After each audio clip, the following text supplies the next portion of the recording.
Hello, everybody. Welcome back to Cinema Savvy. It is myself, George, joined once more by Tate for a very special discussion. This time we are talking the Oscar nominations. If you haven't seen, they have, of course, been announced today. It was announced at, 1:30 in the afternoon here in the UK, which is 5:30 a.m. in LA.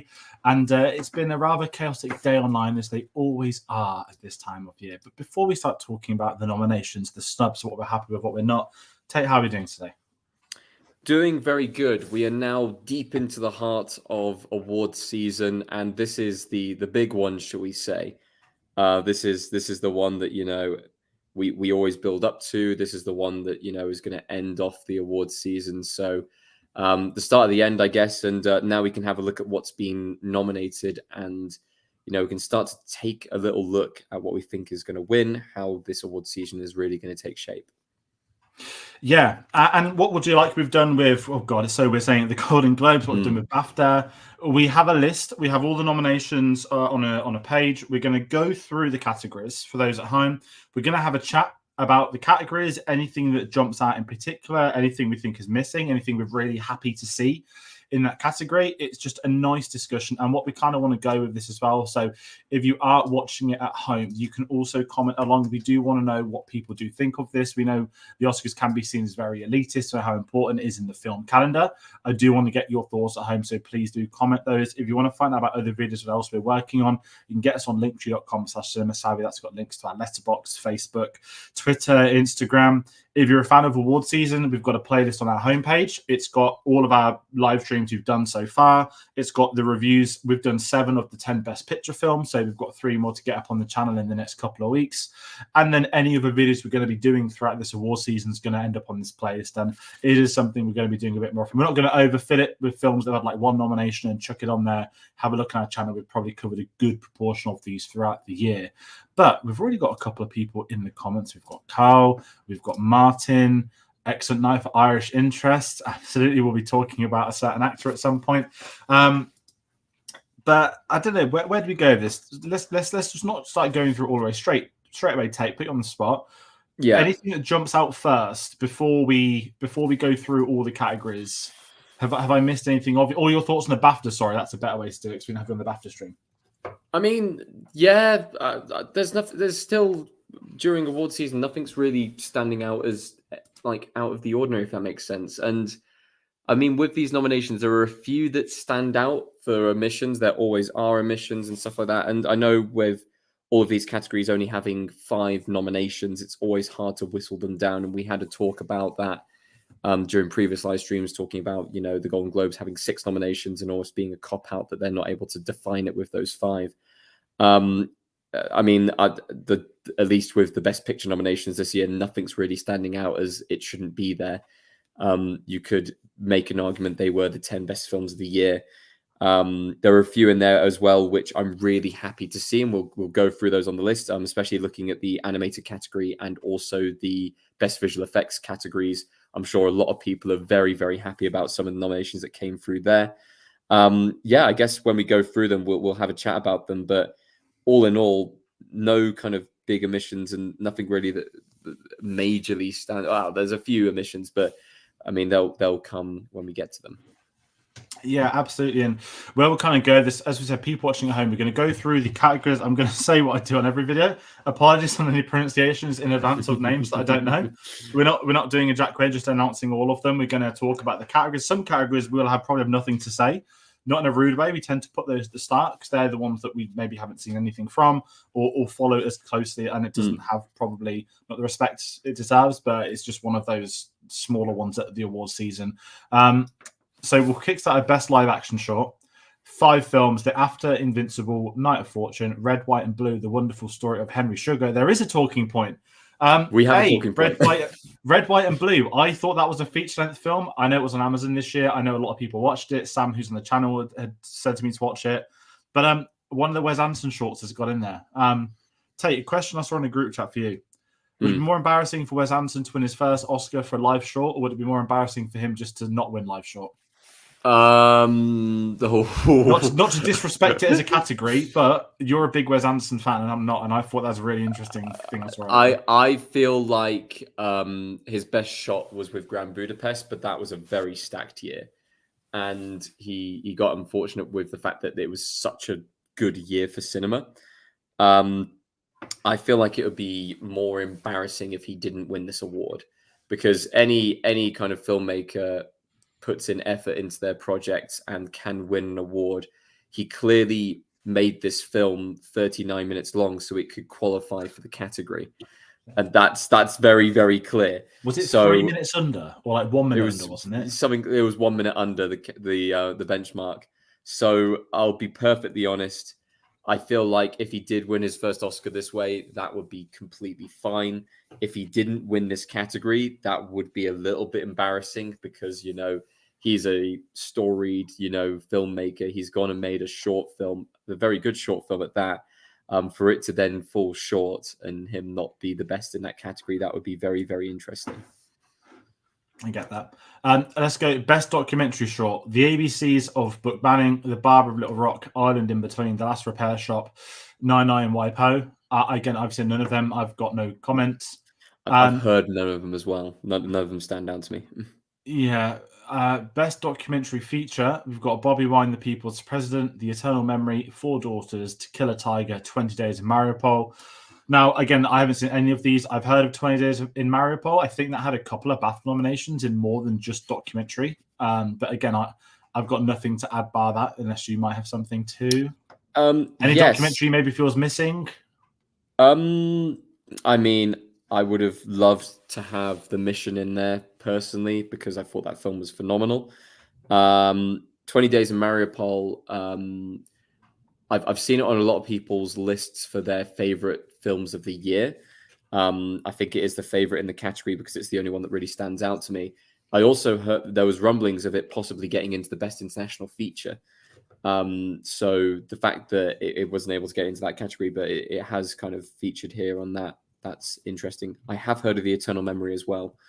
And I've seen that on a couple of people's favorite lists of the year, but sadly, I don't watch enough documentaries. I really don't. I was able to see like one at the London Film Festival. I know that what was the documentary that was made by Steve McQueen called? It was it's about Amsterdam. What is it called? It's 4 hours long. People were walking out of it, but some people really enjoyed it. Was that at the festival? It was at the festival, yeah. I cannot remember the name of it. But I know that film was, a long documentary feature that a lot of people are, saying was very good. Some people saw kind of the run length and the format of the documentary and walked out, but that is standard festival things. No, that's fair. Best animated short: Letter to a Pig, 95 Senses, Our Uniform. We've got to kind of practice. Pachyderma, maybe. War is Over, inspired by the music of John and Yoko. Again, I know nothing about any of these. I'm going to just assume straight away that the one that's got the Beatles in the title is going to win for John and Yoko. Maybe that's disrespectful. That tends to... What was the... was it the Kobe Bryant one a couple of years ago? It was like, Kobe Bryant didn't animate his shorts. John Williams did the music. It's like, yeah, I wonder what else is going to win. But yes, best animated feature, though. This is where I'm going to hand it over very quickly. So I'm cycling background. Occupied City. What's Occupied City? Steve McQueen. Oh, the documentary. Okay. Sorry, I was like, wait, have I misread an animated thing? No. Best animated feature. Okay, The Boy and the Heron, Elemental, Nimona, Robot Dreams, and Spider-Man Across the Spider-Verse. I've seen 2 of these. The floor is yours. I haven't even heard of Robot Dreams. So that shows how little I've seen this Robot Dreams was at London Film Festival, but I didn't watch it. It's the only one on this list that I haven't seen yet. The Boy and the Heron has been getting a lot of praise, and I do want to rewatch it. I feel like I need to rewatch it at this point. Elemental getting in there, it was a given. To be fair to it, it's not a bad film. I quite enjoyed it. Better than Wish, and I'm glad that Wish wasn't on this list. Nimona getting a nomination is amazing because it wasn't nominated for the Golden Globes, and I said that was a massive omission there. I'm glad that it's being given, some form of recognition because it's a fantastic film. It was one of my favorites of the year. We've already said Robot Dreams. Haven't seen it. It's the only one on this list, which is a bit of a bogey to me. And then Spider-Man Across the Spider-Verse, of course, ended up being my favorite of the year. Like it is, it's a brilliant film. Really, really, really good. I think that's a solid list from what I've seen. I know that TMNT was decent, and for its animation style. You also had The Peasants, which was done by the same company that did Loving Vincent. So a completely oil-painted film that was not picked up on this as well. But generally, I mean, the only real shock would have been if Wish got in there. And I feel like I would have definitely been angry about that because it would have been just Disney coming in and just, taking up a spot. I'm trying to think, Super Mario Bros. Movie didn't make it onto the cut. Yeah. Interesting. Especially because, that was one of the highest grossing films of the year. It was a decent animated film, especially from Illumination, but they've given the spot to Robot Dreams instead. I really enjoyed it. Super Mario Bros. I'm going to say. I guess that goes with the omission as well, because a lot of people wanted Peaches for the best song, just to have Jack Black's Didn't even make the long list, did it? Didn't even make the long list, which is crazy. But I guess that is the only big omission here. But I don't think it would have won, so I'm okay with that. I think this fight is generally going to be between Spider-Man and Boy and the Heron, and I think we might get Boy and the Heron taking it. Okay. Let's go Best International Feature. Io Capitano, Perfect Days, Society of the Snow, The Teacher's Lounge, The Zone of Interest. Quick note, Zone of Interest. So for those that don't follow, it's a really weird, it's not a weird Oscar, but Best International Feature, each country submits a film, and then that film is put into this award. France did not submit Anatomy of a Fall. That's something I'd read a couple of weeks ago that people were furious about. I don't know what Japan's pick was, but I'm going to talk about a Japanese film a little bit later, which is a sign of something I'm excited by. But I know you've seen Society of the Snow, and I know that's been very popular on Netflix since it's come up. A lot of people have been discussing it online as well. I think this is a straight shooter out of that in the Zone of Interest, but I can't look past the Zone of Interest on the premise it's up for pretty much everything else on the night. Which there's a review for both these films on the channel now. Zone of Interest, one of the most disturbing films I've ever seen, but I was probably too cruel on it. From a film perspective, it is like a perfectly crafted film, but it is just not a film I want to watch. That's interesting because Society of the Snow was one of the most disturbing films I've ever seen, but it was more in a captivating sense. Very, very Life, Real Life, I guess we can say. About kind of pushing the limits of survival. I've heard of Io Capitano. I haven't seen anything about it. I've heard of Perfect Days as well. Is that the one about the janitor? No idea. I can't remember. And I've never heard of the Teacher's Lounge, but it's absolutely fascinating within this discussion that because this category, I feel like it might be Mandela effect, but I feel like it was at some stage called the best foreign language film. I don't know where I feel like it was. I mean, I was looking because the Zone of Interest caught me off guard that it's the first UK submitted film to be nominated since I think 1999. Yeah, and I was like, it was a Welsh film, and I'm wondering whenever I'd see the UK flag on the wiki for this awards history, I think they must have actually been Welsh language films if the UK ever had. There's been like 3 in like 30, 40 years. It's not often, but the Zone of Interest is weird because the opening titles are like Polish Film Society, everything. Like it is actually surprised that it's a UK film, although obviously Jonathan Glazer, British director, has done British films since he's done his career, so I understand that. But it was very weird to see this again, a German language film as the UK submission. But yeah. And like you said, Anatomy of a Fall not being in there because the French didn't submit it is absolutely crazy.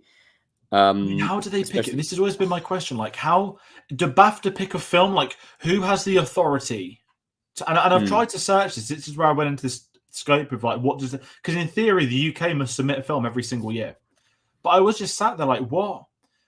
what do they like? Who is choosing to submit the film? I couldn't find anything. If anyone's watching that would know, let me know, because if France has submitted the wrong film, which it obviously has, then that's a backfire. And I'm sure that won't be the only time this happened. I'm sure this happened in the last couple of years where you've had countries submit the wrong ones. I know there was a long list for this. I can't remember if Godzilla Minus One was on it.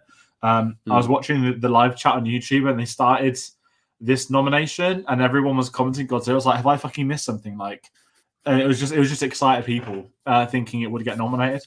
It's probably not even on the long list if I'm honest. But yeah, best international feature. Let's go best makeup and hairstyling. Golda, Maestro, Oppenheimer, Poor Things. Again, Society of the Snow. I don't know anything about Golda. The other four, I saw Maestro get nominated. There's been a lot of Bradley Cooper hate recently. And we know that every year someone gets nominated for this category. Brendan Fraser. You put one person in prosthetics and that'll get you an Oscar.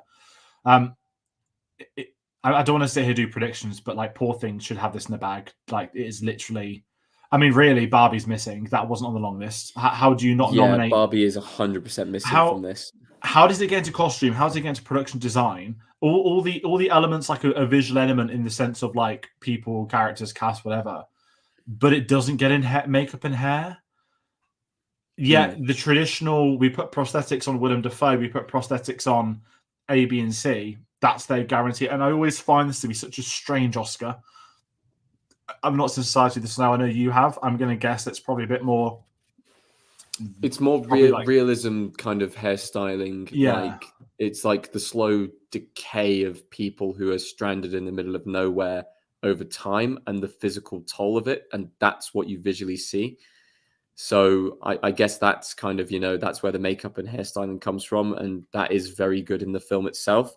But it's nowhere near, dare I say, as good as, Bradley Cooper looking like Leonard Bernstein in Maestro. He looks identical to him. And as he gets aged throughout the films, it actually gets better.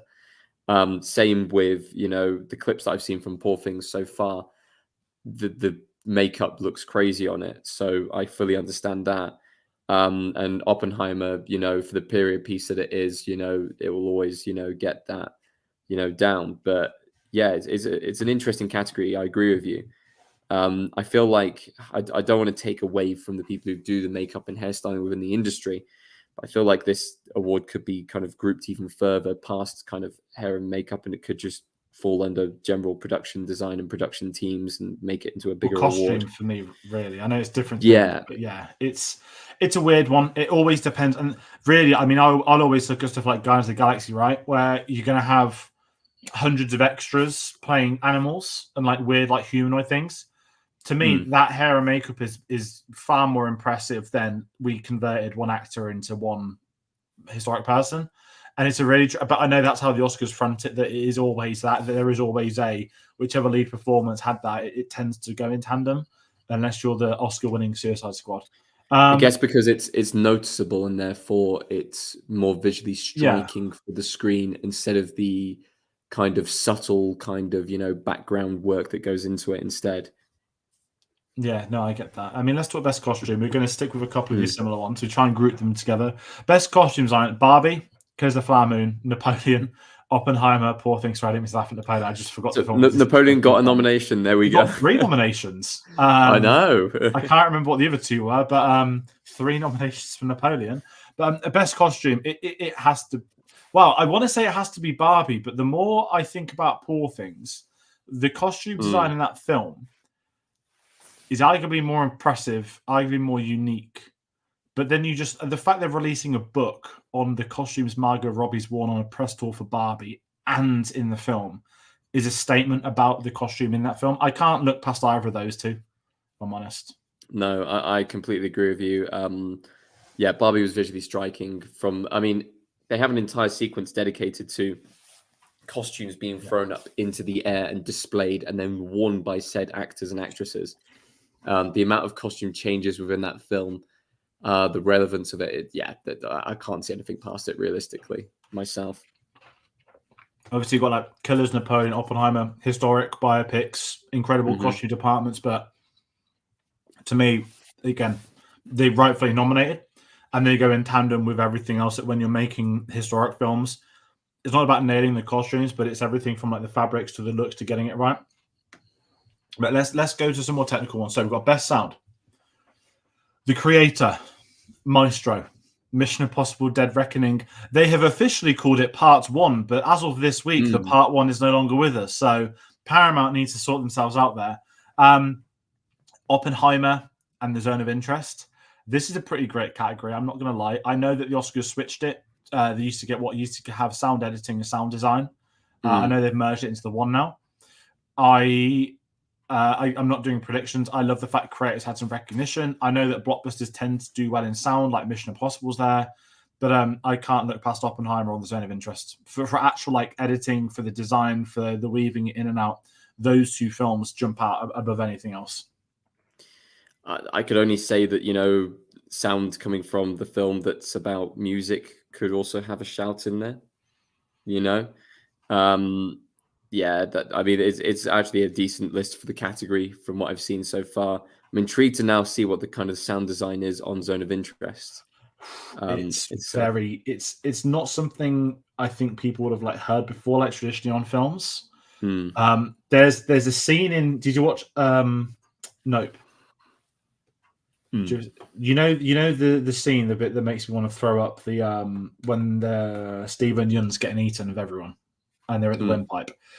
That sound design from that sequence is like the entirety of The Zone of Interest, and it's like unsettling combinations that of like sounds unsettling. Yeah, like you've got a soundtrack, you've got screaming, you've got like the zone. I was really harsh on the but like you'll just be like in this casual house, like there's a family chatting, and then you'll just hear like the odd gunshot over the wall, knowing that obviously that's, you know, they're in a death camp behind them, and it's like the sound. And this is where I think sound design is different to sound editing, and I think maybe the Oscars made a mistake merging those together. I know that BAFTA's always just had a best sound, but I think sound's a bit more than just an overarching thing. And that kind of segues into best visual effects, where we have the creator, Godzilla minus one of the loudest reactions on the stream, or something I was buzzing with that this made the cut. Guardians of the Galaxy Volume 3, Mission Impossible: Dead Reckoning Part 1, and Napoleon.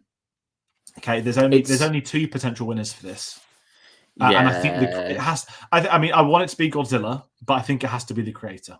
And where I kind of sit with that is those two films in particular we spoke about on the Golden Globe stream. Their budgets with respect to 10 million and 80 million. The three films below them are all $200 million plus. One of those $300 million. And of course they look great. They should look great. Look at the budget, and that's where I think the creator in Godzilla is look at what you can do with a smaller budget. And I think this is why I'm starting to be not pissed off with the Oscars. I'm not bothered Oppenheimer didn't get nominated. The Oscars has a very black and white. I think the same happened to Dunkirk. They don't understand that a visual effect is not a computer. It's not the Oscar for best CGI. The visual effect is any effect that's of a visual element. For Dunkirk, it was the cardboard cuts of soldiers on the beach to replace, as well as extras. That visual effect, but they read it now as a best CGI, which is two completely different things. But I can't look past the creator. As much as I want it to be Godzilla, the creator, like what they did, shooting on location, no mocap suits on people's heads to like get rid of them. It was all ILM. And Gareth Edwards, I saw Monsters for the first time this week at last, and what he is able to do with budgets is quite remarkable. And ironically, obviously, he did a Godzilla film, the best looking Godzilla film of the Monsterverse, I guess we could call it. But just your thoughts on this, because I do like this. I feel like this Oscar's been like unfairly treated over the years, and I think it's starting to get more and more respect again now. Yeah, I mean, you picked the two standouts there with the creator and Godzilla minus one, as they are the two which have done it almost the most impressive job for the budget, but also they have some of the most impressive visual effects out of all of them, which is crazy. I mean, I could safely say that, you know, I've only seen the creator once. I saw it at the BFI IMAX, and it was probably the most visually stunning film I'd seen in a long time. So yeah, that would be my pick for it. But you know, once again, it's a strong category. You know, you've got some films in there which have a bigger budget, but you also have some films in there, you know, which have the smaller budget, like Godzilla minus one. And I feel like hopefully, if one of those two films do win it, it will set the trend for maybe, you know, production to loosen up a bit, on that. I'm fully for, people getting a good paycheck and stuff like that. But at the same time, if you can do an impressive job on such a low budget, you don't need to overinflate it. You don't need to add in, all of that extra stuff. People prefer the filmmaking when it isn't that way. So very interesting that, those two are in there, but also, from at least our kind of chats, probably going to be the leading two going forwards. Yeah, I mean, Guardian's got great VFX, and all three of them have. And that, I think this is the problem that Marvel has. And I'm not here just to slag off Marvel, but we know that the CGI companies are in the process of unionizing at the moment. Once they are fully unionized, they can then go on strike. It's like the most, not insane strike you ever see, but like the most telegraphed one that's ever happened. They're unionizing to strike. And a lot of it comes down to poor creative control, poor management from execs that so artists have spent weeks, months working on maybe one shot. They'll come in and say, change it to blue, it's due tomorrow. That's why it's crap in a film. And that's cost them, and they've wasted millions of the work they've done for those months. And people talk about like ballooning budgets and stuff like that. You get creative visions like creator, like Godzilla Amazon that know what they're doing. It should be rewarded in the same way Ex Machina famously beat Force Awakens many years ago. Force Awakens, flawless CGI. But the fact that $15 million budget Ex Machina back in 2015, the fact that looks as good as a Star Wars film, rightfully won that award too. And that is how I feel about stuff like that. And it's great that they are recognizing that rather than just chucking 5 big blockbusters in there. Best production design, we've got Barbie, Kiss the Flower Moon, Napoleon, Oppenheimer, Poor Things. Solid list. I can't look past Barbie, but then I see Poor Things and I think of Poor Things. And I wonder, could it do it? But again, I think we're going to talk about Barbie later for the big subs, aren't we? But nominated for 8 Oscars, and some people make out like it's been shunned. It really hasn't. It's rightfully nominated for a lot of these. Whether it wins them is a completely different question. But again, like Killers of Fire Moon, let's talk that. We haven't really spoke about. That's a $200 million film that looks like a $200 million film. But it's a film that shouldn't be $200 million because it's not a blockbuster. It's not a Marvel film. It's not this. And big up Scorsese, who we'll speak about later on, because why can't dramas have budgets of 200? Well, Napoleon too, to its credit. I think Napoleon and Killers of the Flower Moon are the 2 highest grossing streaming films ever. They made, I think, 200 mil and then 160 mil. And the way I see it, Apple gave both of them full theatrical releases that didn't have planned to. So yes, it didn't make a profit in respect of a blockbuster hit, but Apple wanted the prestige of saying they had a Ridley Scott film, they had a Scorsese film. It to drop in the ocean for a company with however many trillion turnover, billion turnover they have. And as far as I'm concerned, that's like $360 million more they had than just chucking it on their streaming service that would have no impact. I'm fully on the Apple hype train, and I think it makes a difference to be able to see these films on the big screen. I didn't enjoy Napoleon that much, but I still enjoyed seeing it at the cinema. And there were certainly sequences that rewarded you for being at the cinema for it. Yeah, and I agree. I mean, I can't fault any of the production designs on these picks. And, we haven't really spoken about Killers of the Flower Moon yet, but that film was very, very well, put together and produced and everything like that. So, yeah, I mean, there's nothing I can say. I'm still haven't seen Poor Things. I really want to see Poor Things. But, it's not like there's any glaring omissions that I can think of off the top of my head that, should have gone into this list. I think that's a pretty solid list of 5. Yeah, I'm with you on that. Let's talk best original song. We've got The Fire Inside, Flaming Hot. I've got to talk about this. Unless I've got the completely wrong film, Flaming Hot was a biopic that I actually saw last year on Disney Plus. I say biopic. We need a new term for it. Last year, there was a lot of business picks. What do we want to call them? You had Air, about the contract for the shoe. Yeah. You had Flaming Hot, which is about Cheetos. There was Blackberry, right? There was, I feel like, a 4th one somewhere else in it. There was a lot of business biopics. Yeah, and I don't want. I know you've seen the you saw the Wall Street stocking one. I wouldn't put that in there. I'm talking like these are corporate ones. Like the corporate has been like, let's do this because I want to tell this story about this. How Flaming Hot has an Oscar nomination, I don't know. I thought it was okay. It was entertaining to the aspect of 90 minutes. And I also thought, like the Golden Globes, like what they did of the Daniel Radcliffe one, like if it went straight to streaming, shouldn't that qualify for like the TV or miniseries-y thing? Weird, I don't know. But anyway, let's get out of the way. The big one, I'm Just Ken, has been nominated. It Never Went Away, American Symphony. Wanzanzi, A Song for My People, Killers of the Flower Moon, and What Was I Made For, of course, from Barbie. The real question is, will this category Ryan Gosling is sealed up? live? Yes, I think he should. I mean, his category's sealed up. We all know what's going to win it, but to see I'm Just Ken performed live at the Oscars may save the stream and may also bring on more people to watch it, or at least more people to watch the highlights of it. I'm very glad that they're in there. I'll be perfectly honest, this is a very weak year for songs. I think there were better songs that weren't picked. Dare I say, Peaches should have been in this list. It's a memorable song. It charted, for Christ's sake. Same with, and I don't know how this works, because I know previously from, was it Encanto? They submitted the wrong song. I didn't know you could have two songs nominated from the same film. I thought it was Barbie one submitted film. 3. Barbie so Encanto just submitted 1, and that was it. They could have submitted 2. I think what they do is, I think they'll submit. I think they'd fully focus on marketing 1, hoping to get 1 nomination. Whereas Barbie submitted 3. Dance the Night Away was the Dance the Night was the other one. Dua Lipa, I can never pronounce the name. Dua Lipa, yeah. Dua Lipa, and I know, and there was a good chance they'd have got all 3 nominations. If I'm being honest, like they did at Golden Globes, they got all 3. But the fact I think they got the 2 we knew they were going to get, because everyone. I'm just going to say it. Ryan Gosling, you won't be watching this stream, but if you are, go and get the Hollywood elite to join you on stage. Yes, okay, you need Ncuti Gatwa. You might try and get the other Kens from the film. Fine. Go and get everyone. The Gary Oldman, everyone, please. Just find the most random. Tom Holland will do it, but that's not really a pull.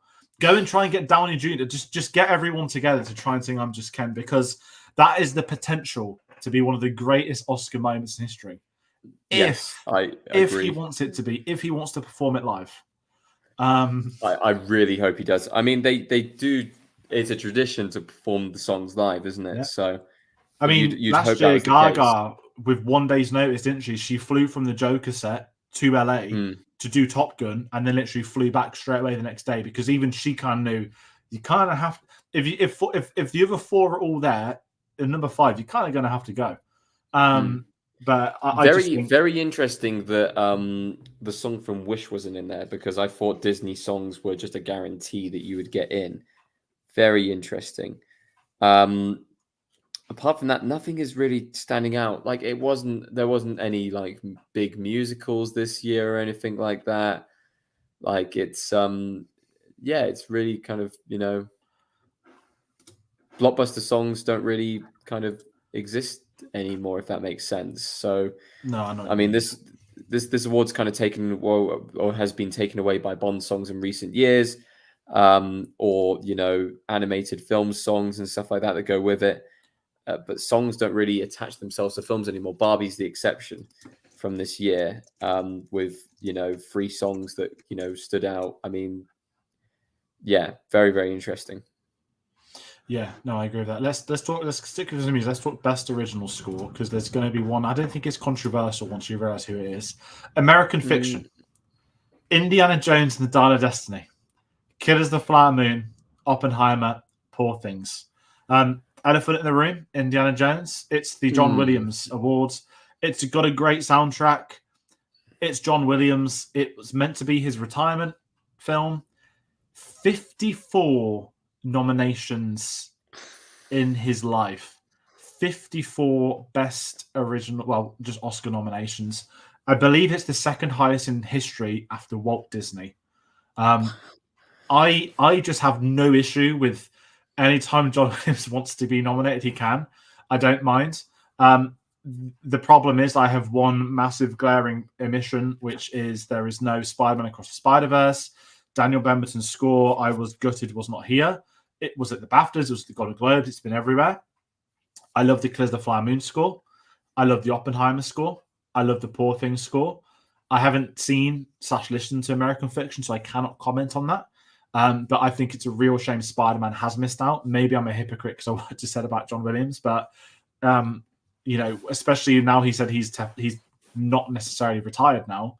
I think we all know what's going to win.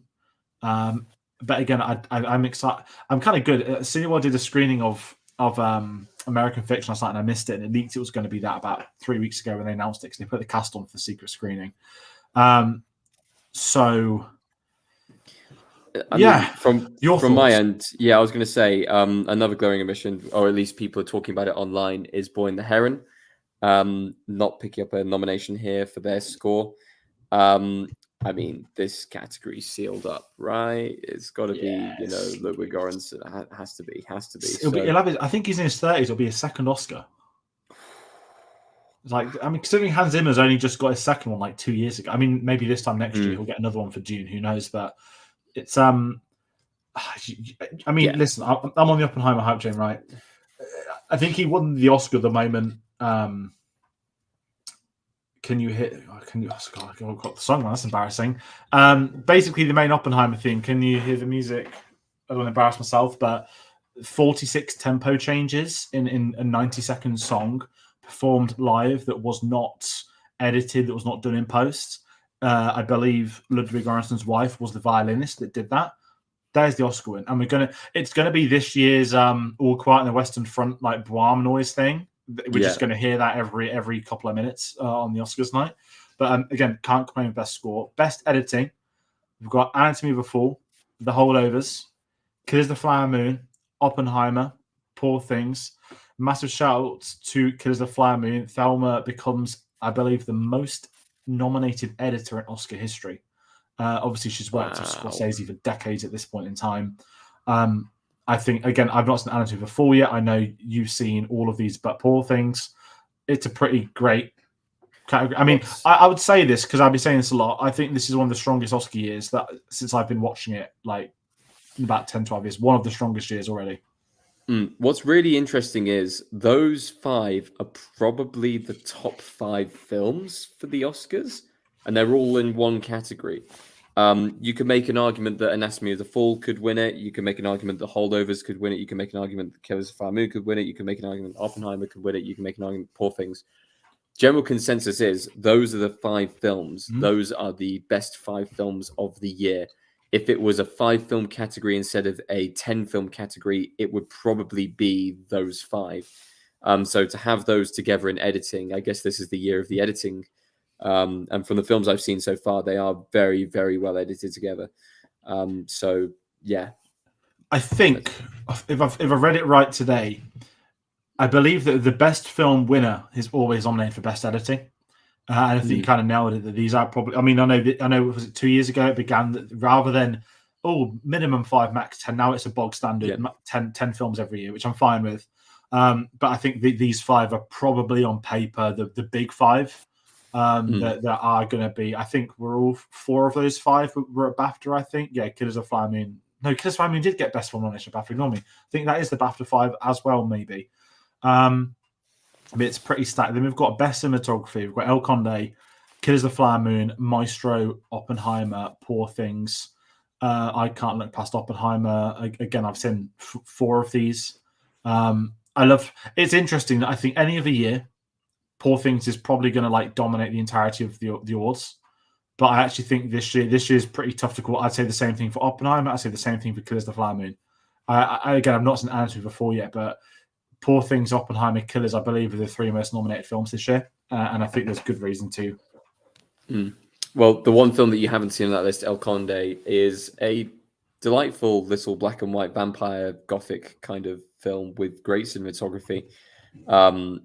Probably the most, dare I say, even more striking than Killers of the Flower Moon on this list.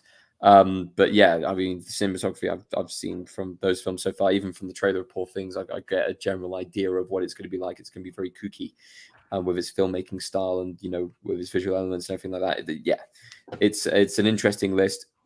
I'm surprised that El Conde actually got recognized in there, but I'm kind of happy for it because it is a very unique film in that sense. Yeah. Okay, let's go screenplays. We're gonna controversial one. Should we get ready for it? Here we go. Not this one though. Best original screenplay: Anatomy of a Fall, The Holdovers, Maestro, May December with its 1 nomination, and Past Lives finally we get to talk about. Again, I've seen Well, we've actually seen all 5. No, I haven't seen 4. Sorry. People were angry seen that May all 5. December. People are very angry that May December's not been nominated for a lot. I'll be really honest. I'm surprised it's nominated for this. Yeah, I don't. I've got very different thoughts to a lot of people on that. I think again, I can't look past Annis with a Fall for this one. I know I've not seen it. I know you have. That seems to be the film that is not like a force we've reckoned with, because they all are, but Holdovers is an interesting one. I know you like it a lot more than I did. I know it's been very popular amongst the film community. It's whether that can make the leap into the voters to be as popular as it is with the people that enjoy it. I think if that makes sense. Like yeah, when the going that gets makes sense. tough, like So between those 2 films, here's how I view it. The Holdovers is consistently the better screenplay. However, and this is kind of the awards moment, the kind of big moments of the film. I'd say the screenplay of Anatomy of a Fall is way better. The kitchen argument alone is better than most elements in The Holdovers. Now, I absolutely adore The Holdovers screenplay. It is a better screenplay overall, but for an individual moment, the kitchen argument and the way that it's presented and worded and acted and everything like that is probably the best screenplay moment of the year, as in like the best written thing of the year in film. So it's really difficult to judge the 2 of them in that way. I think the other 3 in there, I wasn't a massive fan of Past Lives in general, but May December, I'm shocked that it was nominated for this and wasn't nominated for other things. I guess we'll talk about supporting actor in a second, but and I guess, actress nominations as well in that film. I think that film's been shafted pretty hard, but yeah, it will be between those 2 films, and yeah, I could go either way with them, but that's kind of how I see it. Sorry, I'm laughing because I saw a very distasteful tweet on there's some big Netflix news today that's not about the Oscars. But yeah, I'll talk about that later. But best adapted screenplay: American Fiction, Barbie, Oppenheimer, Poor Things, The Zone of Interest. Pretty great category. Obviously, you had all the aggro. Barbie was submitted for adapted, not original. This nonsense that's been non-stop. Yes, it's an original story, but it's based on pre-existing IP, pre-existing characters. It should be put forward for adapted for everything. Again, people can moan at the Oscars for changing it. Fine. I think it's got a hell of a chance of winning that. I don't know if it will. I know Zone of Interest is very loosely based off the source material. Poor Things, again, is like a Scottish book from the 90s. Oppenheimer speaks for itself. It's a 700-page book on Oppenheimer. I'm still convinced that Oppenheimer will win this. I spoke about in the BAFTA video. There is going to be a new generation of people that go to film school, that go to media at A-level, that go to film at A-level, that go to their college courses. They go and do a script. They put it in point of view. If I did that, I fail. We'd have all failed. But because Christopher Nolan did it, it's now going to become this ridiculous thing. It is one of those things that only one director in the world could probably get over. If Tarantino wrote a scripted point of view, they would tell him, what the fuck are you doing? But Nolan gets away with it because it's Christopher Nolan. And I think he's honestly going to win it because he wrote the screenplay point of view.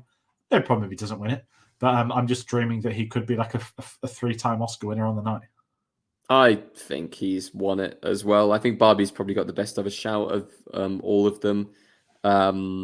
Yeah, I mean, Oppenheimer. This is kind of going to be the point in the evening where they're going to start just calling out Oppenheimer quite a lot, isn't it? I think even though, like you said, it's a very strong year for the Oscars, it's a very strong year for film. It's strong, but there's definitely one film that's peaking its head above the clouds, and it's going to win a lot on the night. And if it doesn't win a lot on the night, you will be crying controversy. I'm tempting fate because I'm trying to think of all the years we've done the streams where there's been one film in particular that has been set up to dominate like no other. And I can tell you exactly what year that was, and it's the year Moonlight won. And that was probably one of the, not just what happened, but I'm trying to think the last time I watched an Oscars awards where it was like, I know that BAFTA's been different in other years, but I'm trying to think the last time there was such a black and white obvious, this is going to win, this is going to win, this is going to win. And I'm just thinking of La La Land, which didn't happen. I know it's obviously an aggregator now. It's not whoever's put it at the top the most. And I think the aggregator of the 10, I can't see anyone putting it below third. Like something like that, like just that logic. Power of the Dog was a hot steaming Yes, favorite up until the exact moment that Coda won it.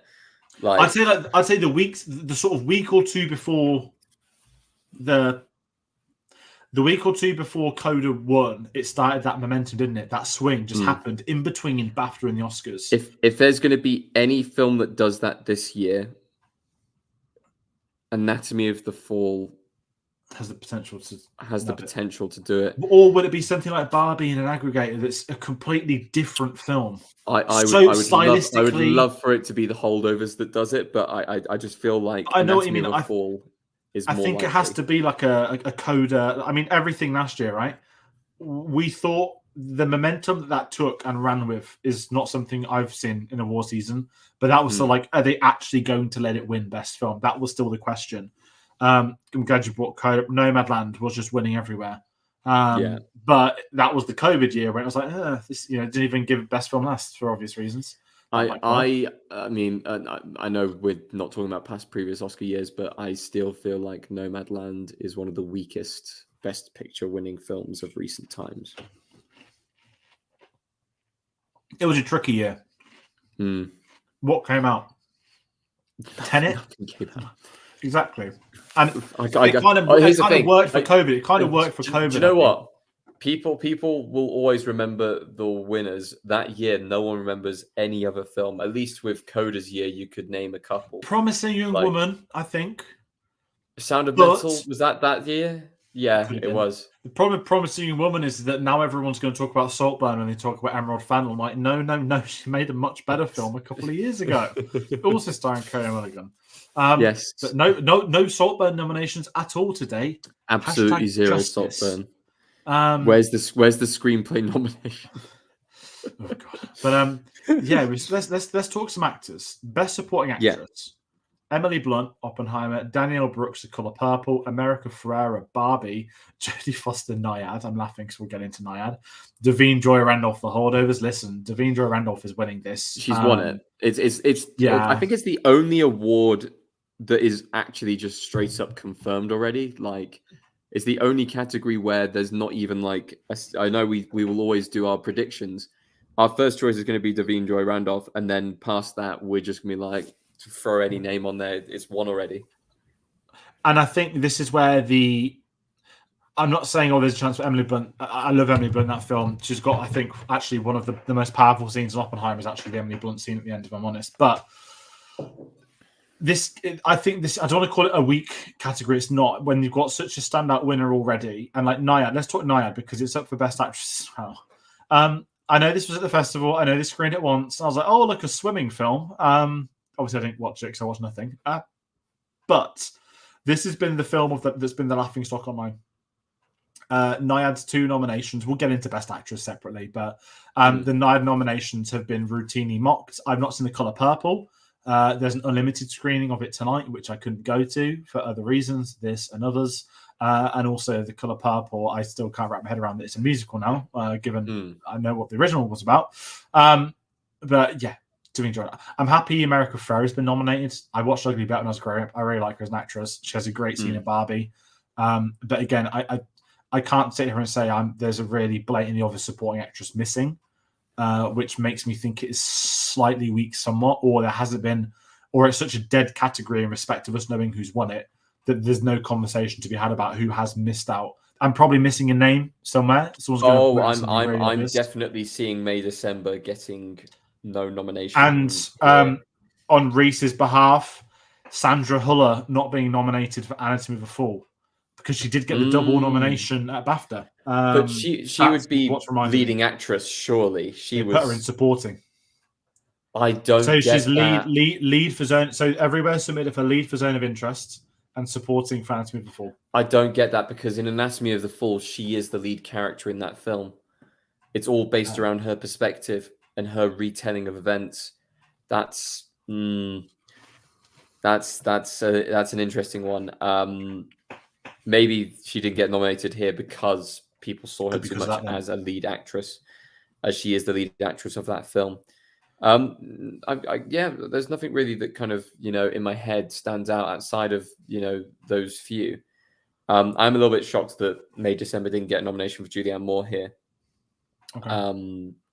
But apart from that, I mean, I haven't seen Naiad, so it's on Netflix. I'll watch it at some point.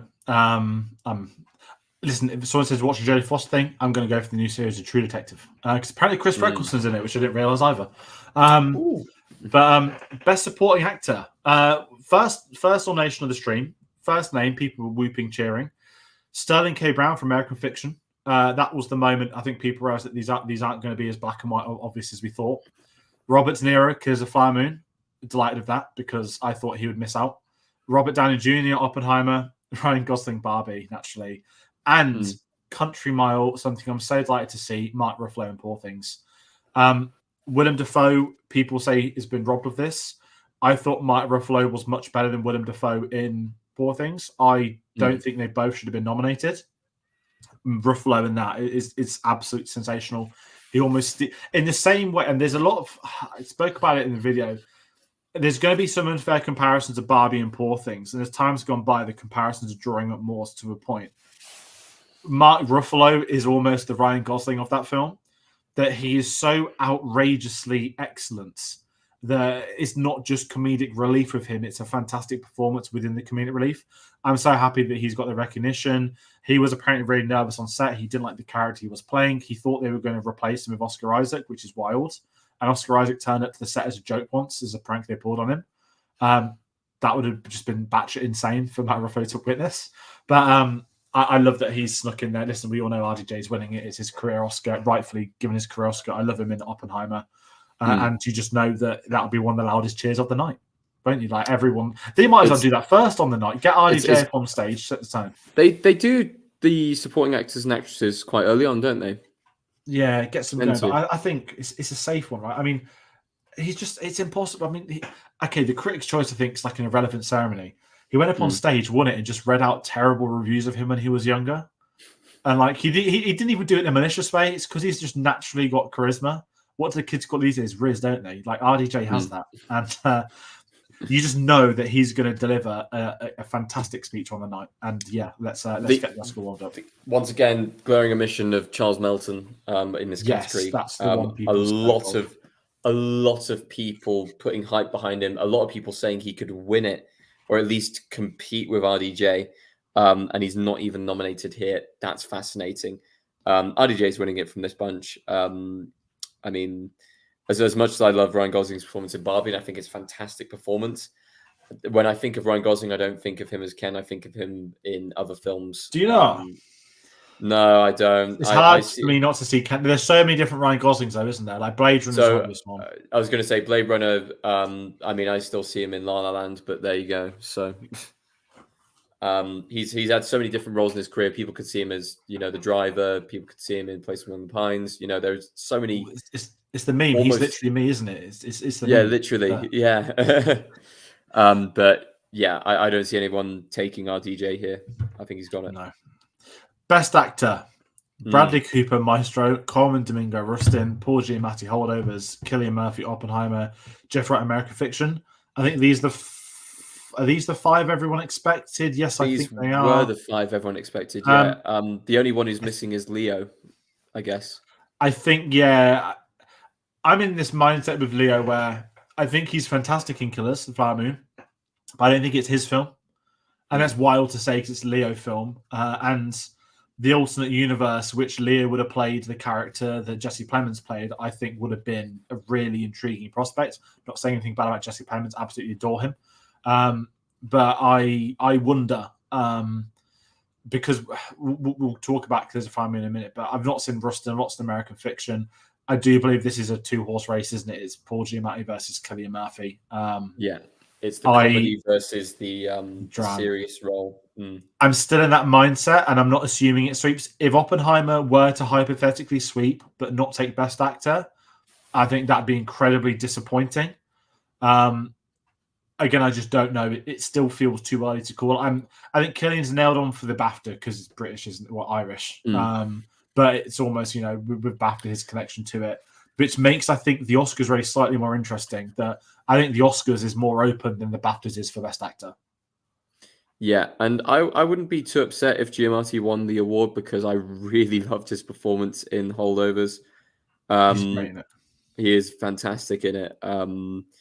But I mean, Bradley Cooper, he was kind of running in the horse race. He's kind of died off a bit now. We'll see whoever he picks up again towards the end. But, it's Killian's there to lose realistically. I think, it will come down to what's happening on the night, but I think he might have it. I think. I mean, listen, we're not Oscar voters, but if you're an Oscar voter, it's like, let's say hypothetically, you put Oppenheimer for film, director, cinematography, editing. You'd be like, the one acting performance. Okay, RDJ's locked in, but it's supporting. But like the one acting performance is the guy, the title Oppenheimer. I'm sure someone could comment if it's been done before, where like a film's won everything but one of the acting roles. But I can't not see it. But I don't want to get carried away because I've had this before with this type of year, and it doesn't work out well. But Best Actress, because we're going to end up having to have a chat. Annette Bening, Naiad. Lily Gladstone, Killers of the Flower Moon. Sandra Hüller, Anatomy of a Fall. Ignore me. Sandra Hüller, Anatomy of a Fall. The snub is for Zone of Interest. Sorry, ignore me. That's completely understood that. Yeah, that's a snub. Now I'm thinking about it, that's a snub. Carey Mulligan, Maestro, Emma Stone, Poor Things. I'll be really honest. I think this is Lady Gladstone's to lose. I wouldn't open category. I look at that. I think and I if think anyone nabs it, it's category. Emma Stone. If anyone can nab it from Lily Gladstone, it's Emma Stone. Emma Stone is fantastic, but I think there's a lot of stuff in that film that will put some voters off. I think you need to watch Anatomy of a Fall because I genuinely think. Oh, I will. I do. I very much will be watching it in the next week. Here's how I see the night going. Lily Gladstone, of course, is the favorite here, but if Anatomy of a Fall starts picking up awards, I think it starts here, and I think Sandra Hüller takes Best Actress. And if Sandra Hüller takes Best Actress, I know we've been saying, it's been, Oppenheimer for Best Picture, but that's where the dark horse comes in and takes it. That'll be the swaying point of the night, in my eyes. It'll be interesting. I think it's a dark horse. As you said, the editing, it's those five, I think. And sticking with director, Anatomy of a Fall again, Justin Triet, Killers of the Flower Moon, Scorsese, Oppenheimer, Nolan, Poor Things, Yorgos Lanthimos, The Zone of Interest, Jonathan Glazer. Right. I have not put the Margot Robbie thing because we're going to have the talk now, aren't we? It's going to get tricky. Yeah, we are, yeah. The BBC News, on one of their headlines, had put Margot Robbie misses out on the Oscars. Well, I was like, well, she's actually nominated. We'll talk about that in the next category. Yes. The two obvious subs people spoke about, Greta Gerwig for Best Director, Margot Robbie for Best Actress. I have seen some of the wildest takes of my life today on Twitter. A lot of comments being spewed about it was sexist for Margot Robbie to not be nominated for Best Actress, but Ryan Gosling to be nominated for Supporting Actor. To which I saw a tweet where someone simply put, but there were 5 other women put forward for Best Actress.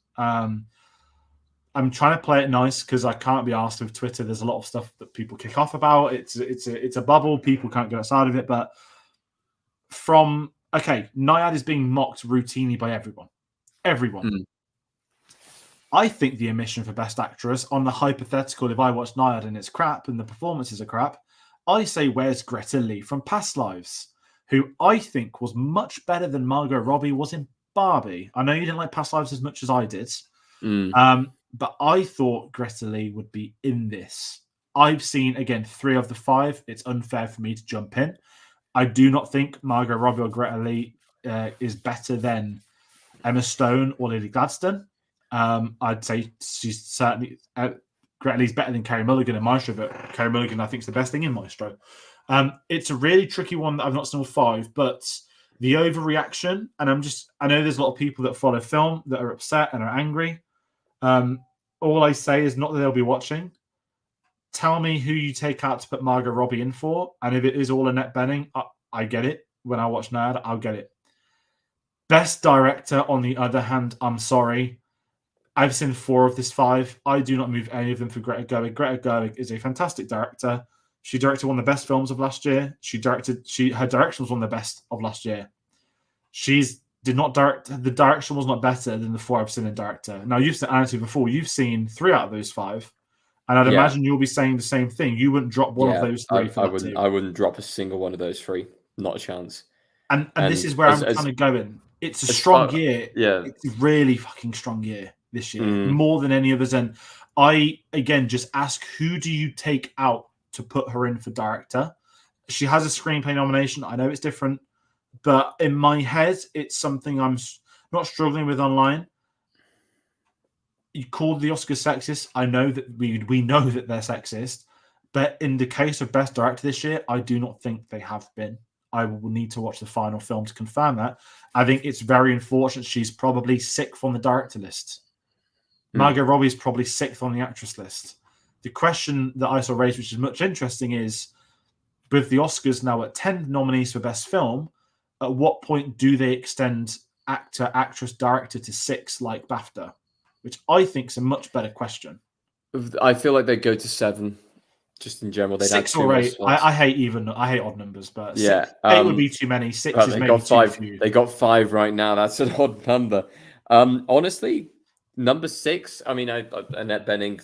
Let's just not dissing Annette Bening at all, but let's just hypothetically remove her from the list, as she is the kind of one that is, the non at this point in time.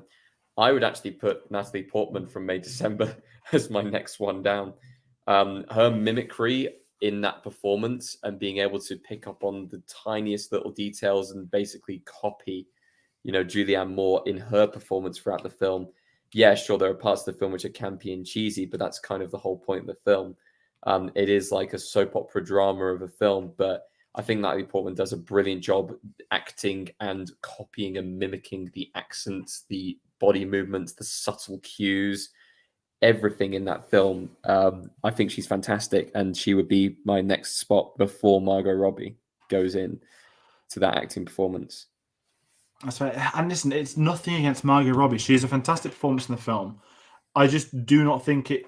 And this is what's pissing off the Ryan Gosling stuff. Is like, if Ryan Gosling, he could have been put forward as lead actor, if I'm honest, because it is very much a 2-person. It's them. It's Ken and Barbie on their journey. Yes, it's called Barbie, but Ken is very much. He could be submitted for lead actor. He would not be nominated for Best Actor for Barbie. Supporting, he was nailed to be in from day one.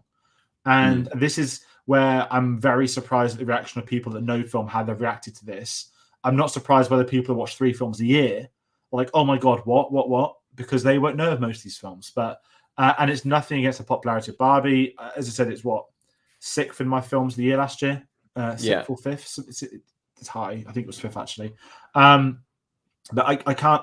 I think this is quite simply one of the best Oscar films we've had in years. And even looking at Best Picture, the 10. Very, very quickly on the director. Because sorry. I was going to say I'm racking my brain over who else I would put in there, because I would have Greta in there on at least a slightly longer list, but also I'd probably throw in, Alexander Payne for The Holdovers. I'd probably throw in Bradley Cooper for Maestro, because actually that was quite well directed. I think it's better directed than it is acted, realistically. There are a few films that I would throw in as well into kind of, think about this film, maybe this film. I mean, Celine Song for Past Lives. I'm not a big fan of the film. I think it was very well directed. And that didn't get a nomination. So, like you said, it's a very, very strong year. It's a very strong year. I mean, these 10 films, I don't see a single film on there that at least I've seen so far that hasn't been critically praised beyond, reason. And, looking down that list, like from the ones I've seen so far, they all deserve to be there. Yeah, and this is it. Like, how many of the years we come on moaning? I mean, the only comparison I still have to recent memory of something as dreadful as a snub was Dune getting 10 Oscar nominations and not director, but even more of an insult, winning 6 and having the most on the night. So it's one of them where if Barbie were to win like 8 Oscars, you'd be like, okay, I get it. but I don't think it is going to win 8. And I think people talk about snubs, there'll be other things. But also, I'll be really honest. Is this the deadest nomination of the night? Is this the one category that everyone could have bet comfortably on? Because I think everyone knows who's taking Best Director. Yeah. And I also understand, actually, because it'd be hypocritical of me to say about Nolan, the combination of Greta Gerwig's quality of the film and what it did for the industry, what it did for cinemas, I agree. But again, I think with a commercial film such as Barbie, grossing 1.5 billion, yes, that's insane and all sort of coming. I don't think it's as insane as the 100 million biopic on the nuclear scientists grossing just under $1 billion. The two work in hand of one another, and I think, again, if there's 6 directors, Greta Gerwig's in. I just think it's just unlucky. But again, if everyone watches all 5, I certainly wouldn't be taking out Scorsese. I wouldn't take out Yorgos Lanthimos, even though I don't particularly like Poor Things' Zone of Interest. Jonathan Glazer's nomination is more than deserved. That from a direction standpoint, from everything he did intentionally, what he wanted to do with his film, he has to be up there. No questions asked. But moving on to Best Picture, we've got American Fiction, Anatomy of a Fall, Barbie, The Holdovers, Killers of the Flower Moon, Maestro, Oppenheimer, Past Lives, Poor Things, The Zone of Interest. For people that were upset earlier, I saw one tweet, how can you be nominated for Best Picture but not Best Director? Well, because there's 10 nominees for Best Picture and 5 for Best Director. I'm trying to think back. Slumdog Millionaire. Danny Boyle didn't win Best Director, did he? But it won Best Picture. Like this happens so often. Like I think it's people who are Barbie fans suddenly latching onto the awards and going, "Oh, hey, it could actually win stuff. It could be acclaimed," and then they don't actually know anything about the awards themselves. This is a strong list. This is one of the strongest lists we've had in a long time. There's not a single film on there where it's like kind of I'm looking at it, I'm cringing, like Bohemian Rhapsody being nominated and films like that, shit like that. Like there's nothing on there which makes me go, no, doesn't deserve to be there. Every single film on that list deserves to be there. And this is it. There's 10. It's such a strong 10. And again, I've seen 7, I think, of the 10 or 8 of the 10. American Fiction is probably the one that could be the surprise. I mean, people thought Spider-Verse would be in there. I thought it might have too. But American Fiction being it's not a surprise in the sense that it seems universally, I've seen no complaints of the best film lineup. It looks like it's been one of the best 10s since they've been doing 10. And I really can't fault it. And I think even us reflecting on it now, it does feel like one of the strongest Oscar years in a very long time. Yes, there are individual snubs that we're all gutted about or we're annoyed about. But when you have minor things like Godzilla making it, that's such like a lovely... That's one of my favorite stories of the entire thing. The fact that the director is the nomination for VFX, by the way. There were like 30 people that did the entire VFX of that film. A $10 million budget film. It's been an incredibly strong year. And I think it happens every year of the Oscars. People are outraged. People have things they love that don't get nominated, etc., etc. And I get it all. And I have it every year. I am with it a lot. Maybe I'm being more chill because the film I Want to Do Well had 13 nominations. But again, I can't look at many of these categories and laugh. Nyad, probably. When I watch Nyad, that will be and that seems like the one that everyone I know that's seen it is mocking that 2 nominations. And I'm 100% with people. If those 2 nominations are embarrassing, come in of it. At least it's not like last year, right? Where it was A-list actresses tweeting email chains for one of their mates, the Andre Rispa stuff. We haven't had any of that this year. So I think reflectively on day one, it's looking good. I know there's 5 weeks. It's Sunday the 10th of March till 5-6 weeks. So there's still a while. There's BAFTAs, there's SAG Awards. There'll be all the Guild Awards probably in the next month or two. And we'll have a bigger picture of what's going to happen. But I'm really happy with these nominations this year. And I kind of went into this being a bit more chill, thinking I think it's going to be a good round, all round. And I think, again, by 1 or 2, I think they have. And you're never going to get 100% everything you ever wanted every Oscar year, are you? No, of course not. But, I mean, looking at this award season going so far, it seems like it's like nature's healing. It's starting to, get better. Yeah. There's nothing controversial happening. Felt like we had the first release-wise of proper year last year. Now, obviously, this year's going to be very different because we've got the knock-on of all the strikes. And this time next year, I don't want to be talking Oscars next year, but one of the big heavyweights had Dune come out in November, this list today could be very, very different. I think it would be very different. In the same way, if Killers had come out the year before, I think that'd be winning, which it originally almost did come out at that time. So, it's how it works with war season. Films get moved, films get delayed. But I think we're in a really good place with where these have all gone this year. And I'm just going to bring up a couple of comments as well. Martin mentioned Element Pictures, the Irish company who produced Poor Things, got 11 nominations. What a lovely surprise Barbie was. Dave says he's got a lot of films to watch before the ceremony. And yeah, it's that time of year. We get a good head start this time round. So there are a lot of films to catch up on. A lot of them are still in the process of being released here in the UK. Maybe in a week's time, I'll be raging that The Iron Claw didn't get enough nominations. But I think the reality of that film's issue is going to be that they butchered the actual getting it to the voters to watch. The process. Yeah. Listen, and I agree with don't delay a film a year because you want it to an Oscars. I agree with that. It just comes at a very unfortunate time. And in a year's time, wrestling could be bigger than it's ever been based off the Netflix deal today. If people have read into that, they consciously chose wrestling rights over F1.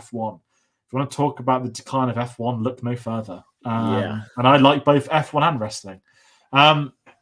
So yeah, I'm very excited for the Iron Claw. And the discussion from that is very much the Zac Efron missing part from what I've seen. So again, I'll know that in a week's time. I'll be gutted either way. But aside from that, Tate, have we got anything else? Have I missed anything else? Just overall, your thoughts on these nominations for this year? No, I mean, these nominations are great. I've got some films that I'm going to be trying to back when it comes to the actual awards. But yeah, I'm really excited to go into the Oscars. I'll be excited to put in my predictions a little bit later on. We're going to do a video once again on all of the animated films leading up to the event. We've got more videos coming out in the run-up as well, including a look back at the Oscars from, was it 5 years ago we're going to do? Was it 10 years ago? I can't remember. 5 years, 5 years, yeah. 5 years ago. So we'll be having a look at back at past Oscars events. We've got loads of videos coming up for this award season, so go and check us out on the socials to keep up to date on what is coming out and when. Absolutely. That's everybody at home. Thank you all that's been watching these streams. It's a bit different. We're still new to doing like the whole award season stuff. Any videos you want to see, let us know. I say get us on Instagram because we do put some shorts on there and we might do some shorts with the Oscars stuff, and there'll be a lot of different things happening on the channel. So it is the best chance to get us is social media. It's where we announce videos.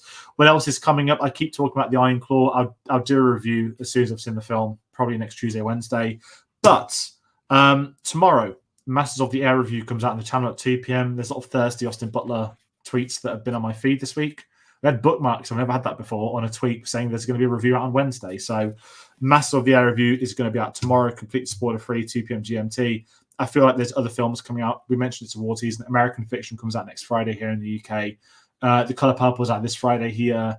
It's all a bit weird this time of year with America having stuff months before, but any and all videos will obviously be put on our social medias. But that's going to do it for this one. Thank you all for watching. Thank you all for commenting along as well. And we'll see you on the next one. Take care.